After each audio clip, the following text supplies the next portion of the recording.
There is a moment in every sport where destiny whispers, and a player must decide whether to follow the path of glory or the path of the heart. Football, more than any other game, lives in that fragile space between triumph and regret, where a single decision can define not just a career, but a legacy. For some, glory is measured in trophies. For others, it is measured in loyalty. And then there are the rare few, like Alan Shearer, who chose both yet walked a path that forever leaves us asking, what if he was born in the working-class streets of Newcastle, where football wasn't just a game, it was identity, pride, survival. As a boy, Shearer didn't dream of being famous. He dreamed of scoring goals for his hometown. That dream would shape every decision he made, every sacrifice he endured, and ultimately, every opportunity he turned down. His journey began at Southampton F.C., where a teenage Shearer announced himself in the most brutal way possible by scoring a hat-trick on his full debut. It wasn't just talent, it was inevitability. A striker built like a force of nature, with a thunderous right foot and an instinct that could be taught. But greatness doesn't stay hidden for long. When Shearer moved to Blackburn Rovers FC, English football was changing. Money was flowing, expectations rising, and the newly formed Premier League was becoming the stage for a new generation of heroes. And Shearer was about to become its most ruthless executioner. Season after season, he scored with a consistency that bordered on obsession. Defenders knew what was coming, yet they could stop it.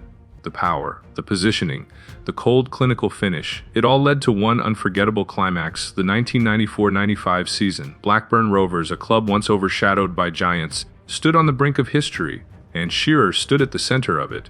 Goals poured from him like inevitability itself, dragging Blackburn to a title that felt almost surreal. When the final whistle blew, they were champions of England. For Shearer, it was validation, not just of talent, but of belief. He wasn't just a striker anymore. He was the striker, the most feared number 9 in the country. And that's when destiny knocked. Manchester United F.C., led by the legendary Sir Alex Ferguson, wanted him, not once, but twice. For most players, this would be the easiest decision in football. Manchester United wasn't just a club, it was a machine built to win everything. Titles, trophies, immortality. Saying yes would have guaranteed Shearer a cabinet full of silverware and a place in a dynasty. But football is not always about logic. In 1996, at the peak of his power, Alan Shearer made the decision that would define his entire legacy. Instead of joining Manchester United, he chose to return home to Newcastle United F.C., a world record transfer not driven by ambition for trophies, but by love for a city, love for a club, love for a dream that began long before fame ever found him. And that was the moment. It wasn't a goal. It wasn't a match-winning performance. It was a choice, a decision that split football fans forever. Some called it loyalty. Others called it madness. Because in choosing Newcastle, Shearer walked away from guaranteed glory. He walked away from becoming part of one of the greatest teams English football has ever seen. He walked away from a future filled with medals and stepped into a future filled with uncertainty. But what followed was something far more powerful. At Newcastle, Shearer became more than a player. He became a symbol. Every goal he scored echoed through St. James Park like a heartbeat. Week after week, he carried the weight of an entire city on his shoulders, and somehow he made it look effortless. The goals kept coming. The iconic raised arm celebration became a signature of dominance.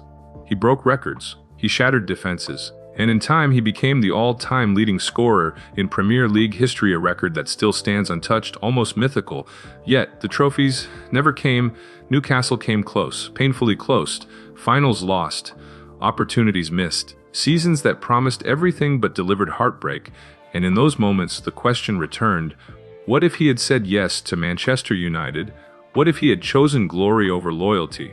But here's the truth about Alan Shearer. He never needed those trophies to be immortal. Because legacy isn't always written in silver.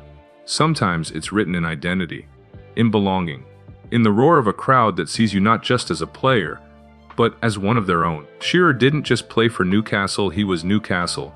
And in a sport increasingly driven by money and ambition, his choice became something rare, something almost sacred. When he finally retired, the numbers told one story: goals, records, dominance. But the feeling he left behind told another: respect, admiration, and a quiet understanding that greatness isn't always about taking the easiest path to the top. Sometimes it's about choosing the hardest path and staying true to it. Because football, like life, isn't just about what you win, it's about what you stand for. Alan Shearer stood for something bigger than trophies. He stood for loyalty in an era that was beginning to forget it. He stood for the idea that sometimes the dream you had as a child is worth more than anything the world can offer you. And maybe that's why his story still resonates today, because in the end, we all face our own version of that choice: glory or heart, success or meaning. And while the world may celebrate one more than the other, history has a way of remembering those who chose differently. Alan Shearer didn't just become a legend because of the goals he scored. He became a legend because of the decision he made, and that is why his story will never fade. Thank you for watching. If you enjoyed this journey into one of football's most powerful stories, don't forget to like, subscribe, and join us for more deep dives into the moments that define the beautiful game.